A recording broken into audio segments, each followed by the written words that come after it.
Where is man heading? Is he heading to the destruction that will set him free? Is he heading to the destruction that never was anything? Are we realizing ourselves differently, or were we always the same? Is remembrance a way back home? Is the self really the self? Such questions come to us to show us that our realities are untouchable, because there are some things that we see that no one will ever be able to see us in that way, because our comparison is coming from images of our past, and our past has its privacy. You are more alone in this world than you are with people. With people is a luxury that comes if you're open to communication in that way. But you will begin to see that in your silence, your greatest teachings are applicable. In your silence, you learn that which cannot be learned with the senses. You begin to realize that perception has many dimensions, and dimensions were never really something to talk about. We need to recognize that if we were to find God and you were asked where God is, the mystic would tell you, look around you. And what do you know and what do you not know, and where is the certainty originating from? And you will begin to see that it never was an object. It was an understanding of the subject beyond the subject. And that is why realization meant to see the real eyes that are not this eye, but it is your greatest understanding of existence. It is your realization of the depth of the nature of your being. It doesn't matter who you are, where you are, you always have time and space for this. That is why you are here. So what that means is it doesn't matter if you're late, if you have a few minutes in the day, even if you're in a meeting, always learn and be mindful of the silence and stillness. Walk in ways where your breath is your guide, because you're always hearing it. Align with it. Make your breathing your ally. Breathe well. And as you do, you will begin to see your life change. Because once you adjust the breathing, the body knows where to go.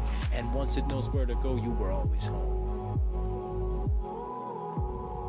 It's time for advancement. Mr. Within is not here to just be a void for you. Mr. Within means find Mr. Within.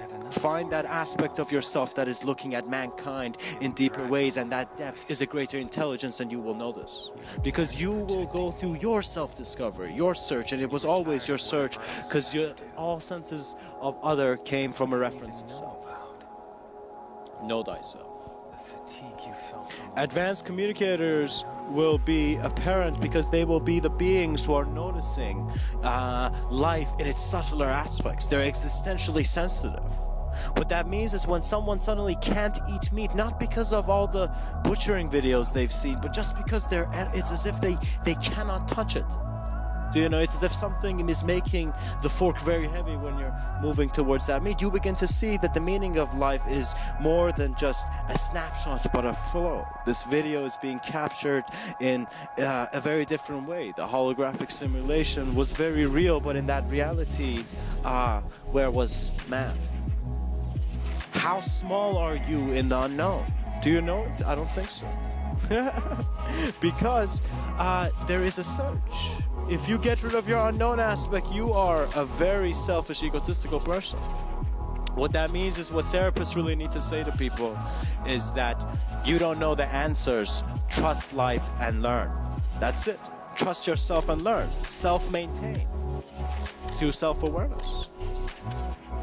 And this will be very profound for you. It could perhaps be that silence in the boardroom meeting where you suddenly heard everything.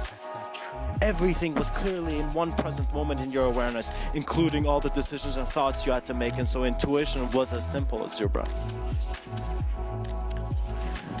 I have followed my breath in deep breathing, and it has just taken me to the depths of my ideas, but it's greatest fabrication. It's not that just you need certain substances or certain techniques to change your consciousness. You just need to take your attention out of the external, bring it in the internal, and in that deep, profound observance of how when you look at it, subjective, but when you look at yourself, it's subjective. That greater observance that is holding everything, and every individuality is basket in it, is that transcendental knowledge that was always within you and can be found. It is accessible. It is not a fantasy. This is not some sci-fi crap.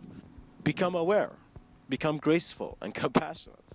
Realize that every substance is within your awareness. The elements of all reality, or the elementary particles, regardless of what is written about them, they originate in your awareness of how you can become aware. Visualize if your eyes were different. Visualize how much of the light spectrum do you see. Visualize what light is. Visualize where you are present, and that is your profoundest search. That is where you have found unknown fields of joy, and you will dive in them. You will go and search your greatest ideas and to see why you're calling them great, and you will really be your greatness. Explorers are needed now, explorers of what consciousness is and what consciousness means. What Mr. Within would suggest is that your intuition is not just there at certain times to help you as an alarm. Your intuition is suggesting and is pulling you to where man is evolving, where his consciousness is transcending to. And it is a self-awareness that means stop doing errands with thought. It's the new era. Stop doing things with thought. Trust life and trust the flows of life. Make your moment of existence an honest, sincere one. Make it one of clarity. You want to walk in clarity, not in confusion. And clarity means you put an effort in seeing where you are. You put an effort in observing this existence beyond the senses, and then you have the same spark of inspiration as the yogis and the rishis did back in the day. Even the shaman knew that there was an aspect of his individuality that trusted the collectivity, because he was always collective, just like how all our thoughts are collective. And in that remembrance, there is a greatness that is always you. Much blessings and namaste.